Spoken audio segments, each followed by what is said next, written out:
And by and large, man's religions are attempts to cultivate that same power in ordinary people. But unfortunately, they normally go about this task as one would attempt to make the tail wag the dog. I remember when I was a small boy in school, I was enormously interested in being able to do my schoolwork properly. And everybody told me that I didn't work hard enough and that I ought to work. I had an intense desire to do this, but when I asked, "How do you work?" everybody shut up like a clam.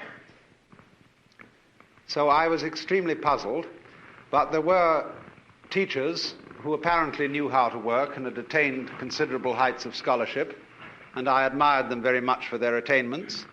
And so I thought that maybe I could learn the secret by copying their mannerisms. I would imitate the style of handwriting that they used. I would use the same kind of pen. I would affect the same mannerisms of speech and gesture, and insofar as I could get around the school uniform, even of clothing. I must assure you this, of course, was a private school in England, not a public school in America. But none of this revealed the secret, because I was, as it were, copying the outward symptoms and knew nothing of the inner fountain of being able to work. And exactly the same thing is true in the case of people who love. When we study the behavior of people who have the power of love within them, we can catalogue how they behave in various situations, and out of this catalogue formulate some rules. One of the peculiar things we notice about people who have this astonishing universal love is that they are apt, but not always so, but they are apt very often to play it rather cool on sexual love. The reason for this is, generally speaking, unknown to preachers, but it is because an erotic relationship with the external world operates, so far as they're concerned, between that world and every single nerve ending. Their whole organism, in all its aspects, physical, psychological, and spiritual, is an erogenous zone.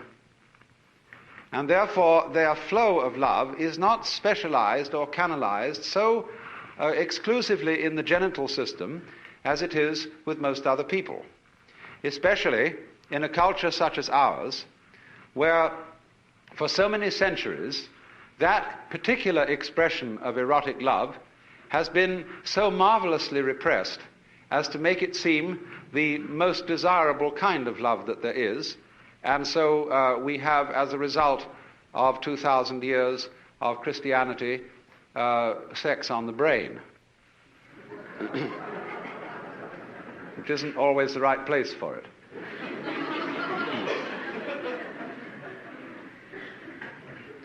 Of course, also, of loving behavior, write down that you should give so much money to tax-deductible institutions and to the poor, and that you should be nice to people, that you should act towards your relatives and your friends, and indeed even your enemies, as if you love them, even if you don't. And of course, for Christians and Jews and believers in God, there is a peculiarly difficult task enjoined upon us, namely, that thou shalt love the Lord thy God. And not only here, going through the motions of it externally, but with all your heart, with all your soul, and with all your mind. And that is, of course, very demanding indeed. But you see what is happening.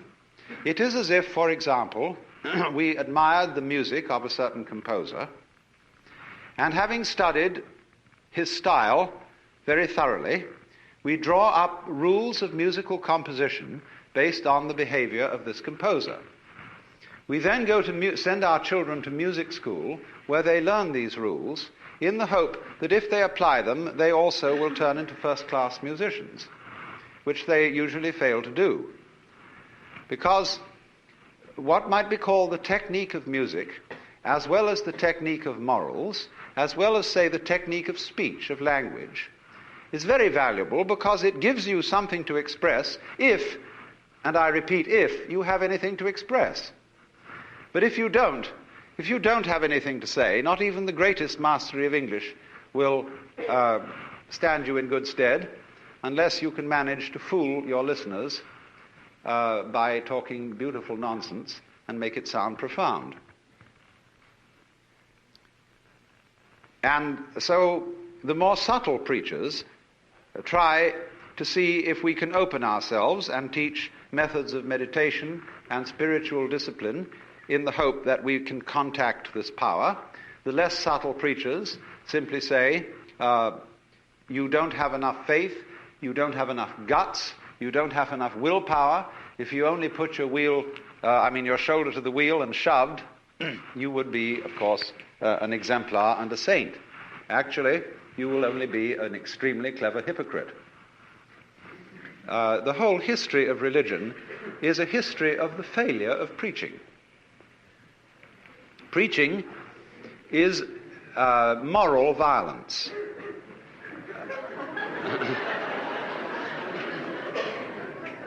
If when you deal with the so-called practical world and people don't behave as you would wish they would, you get out the army or the police force or the big stick, and if those strike you as somewhat crude, you resort to giving lectures. And I mean lectures in the sense of a pie jaw, a solemn adjuration and exhortation to behave better next time. Now, let us look at some of the practical consequences of adjuring people and commanding people to love. Many a parent says to the child, nice children love their mothers. And, of course, I'm sure you're a nice child. You ought to love your mother, but not because I, your mother, say so, but because you really want to do so. Because one of the difficulties is none of us in our heart of hearts respect love which is not freely given. If, for example, you are an ailing parent and you need to be looked after and you have a son or daughter who feels dutifully that they should look after you because, after all, you've done so much for them, but this somehow, your living with your father or mother prevents you from having a home and a life of your own, naturally you resent this duty, and your parent is well aware that you resent it, even if they pretend to ignore it. They therefore feel guilty that they have imposed upon your loyalty, and you, in turn, can't really disclose from yourself the fact that you hate them for getting sick, even though they couldn't help it. And therefore nobody enjoys the relationship. It is a painful duty carried out. And the same thing would naturally happen if, after a number of years, having at the altar made a solemn and terrible promise that you would love your wife and husband, come what may, forever and ever, till death do you part, and then suddenly you find you really haven't the heart in you to do it anymore, then you feel guilty, and that you ought to love your wife, family, or whatever. And naturally, this is a sort of fiasco, as would be obvious, if you were to ask your wife, do you really love me? And she were to reply, I'm trying very hard to do so.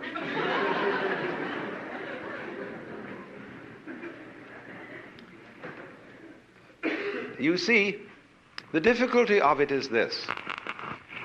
You cannot teach a selfish person to be unselfish by any means. That is to say, whatever a selfish person does, whether it be giving his body to be burned or giving all that he possesses to the poor, he will still do it in a selfish way of feeling. And he will be able to do this with extreme cunning, a marvelous self-deception, and deception of others besides.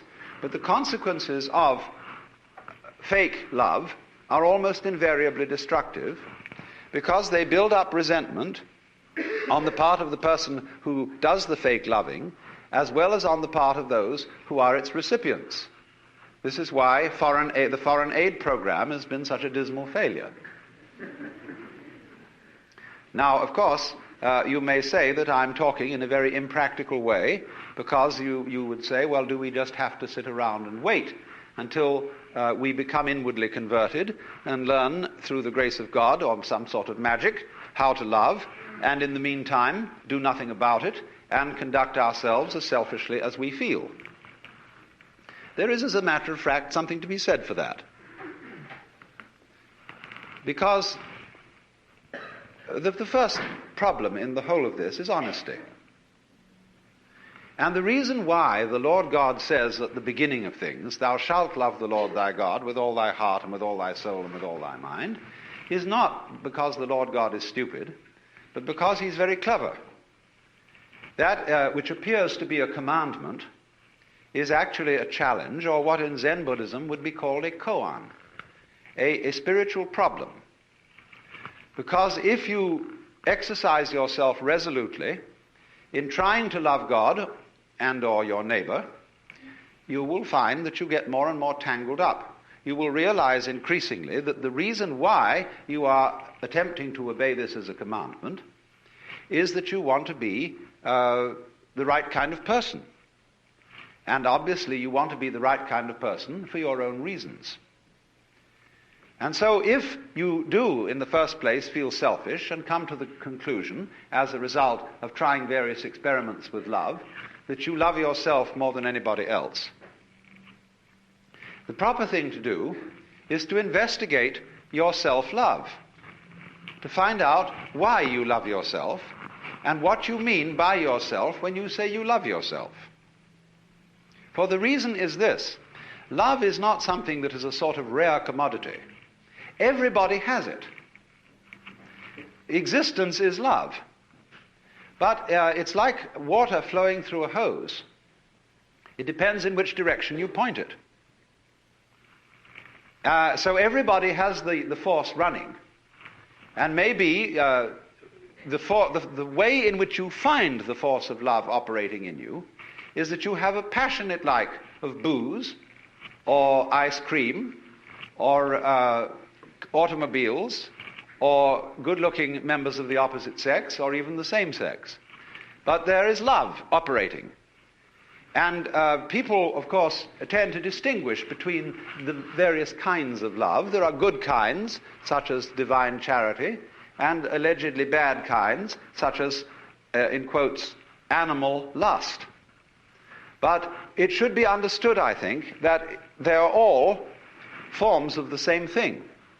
But they differ in rather the same way that the colors of light, of white light, divide into the spectrum when passed through a prism.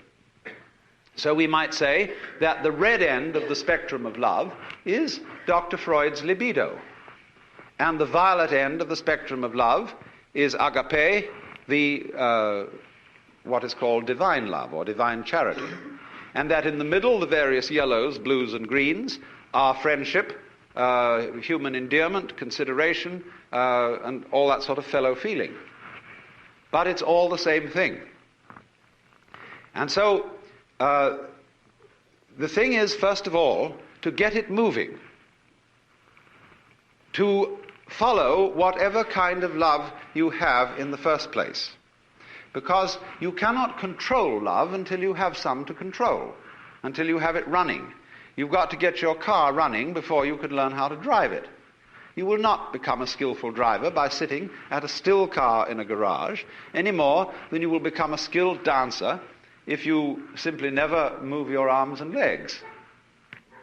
And so the first thing then is to discover what indeed you do love, if anything. And you will find there is something. And then go into the nature of that. Now, it's said that selfish people love themselves. I would say that that is really a misunderstanding of the whole thing, because yourself is something that is really impossible to love.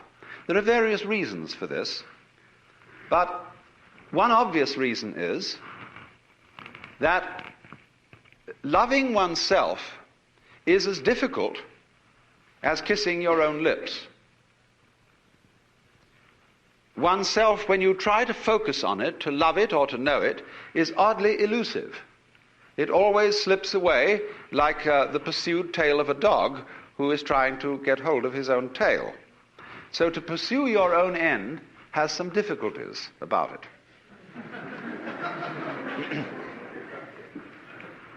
If you explore what you love when you say you love yourself, you will make the startling discovery that everything you love is something which you thought was other than yourself. Even if it be very ordinary things such as ice cream or booze, in the conventional sense, booze is not you, nor is ice cream. It turns into you in a manner of speaking when you consume it, but then you don't have it anymore. And so you look around for more in order to love it once again. But so long as you love it, you see, it's never you. When you love people, even however selfishly you love them, because of the pleasant sensations they give to you, still, it is somebody else that you love. And as you inquire into this, as you follow honestly your own selfishness, many interesting transformations begin to come about in you. One of the most interesting transformations of being directly and honestly selfish, in the same way that, for example, cats are, is that you stop deceiving people. A great deal of damage is done in practical human relations by saying that you love people, when what you mean is that you ought to. And you don't really. You give the wrong impression, and people begin to expect things of you which you're never going to come through with. We have been taught, for example, that we ought to love our enemies. Now, we don't really understand what it means to love our enemies. We think it means to be charitable towards them in the hope that we will convert them, and so that they will cease to be our enemies. The real reason for loving enemies is that one needs enemies. They're terribly important to you. For example, I think that some of you here feel that you belong to a nice set of people. It may be an ordinary kind of bourgeois coterie of pleasant squares, or it may be a church group of some kind, a club, or a special cult, or just a group of friendly drinkers. But at any rate, you feel that by virtue of membership in this society, you belong to a special in-group of nice or saved people. Now, when you consider what nice people talk about when they sit round the dinner table and have an opportunity to nurture their collective ego, you will find that the most fascinating topic of conversation is the nasty people. How awful they are, what dreadful things they do, and what is it all coming to. And this very, very satisfactory, condemnatory conversation nurtures your ego. But people who do that don't seem to realize that they thereby depend on the nasty people in order to know that they're nice. They are, as a matter of fact, highly indebted to them. On the other side of the picture, the nasty people, they, on their side, consider that they really are the best people, and nurture their collective ego by blasting the bourgeoisie, the squares, the wasps, the know-nothings, or whoever they may be. And so, for the collective ego of the non-squares, the squares are extremely necessary. If they were to disappear tomorrow, many of us would lose a cause. Now, the minute you begin to become aware of this, it's rather embarrassing. It's, of course, humorous, and I'm glad that you see this. Because at once you begin to realize how much you depend on an enemy, or an outsider, or a group of damned people as distinct from your own group of saved people.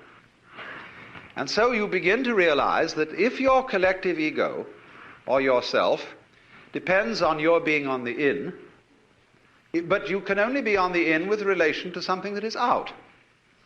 And since the in and the out are inseparable, if there is to be any in or any out, you suddenly discover that yourself is bigger than you thought it was. It includes the other, and you can't do without it. This brings about a fundamental change in the understanding of the meaning and nature of self. And thereupon, there become a change of attitude to other people, even if you continue with some formal opposition to them and disapproval of them. When then you are honestly clear with yourself what you like and what you dislike, and then at the same time yourself begins more and more to include things that were hitherto defined as being not yourself, your love, which is what you are, begins to express itself quite naturally and unaffectedly in a wider way.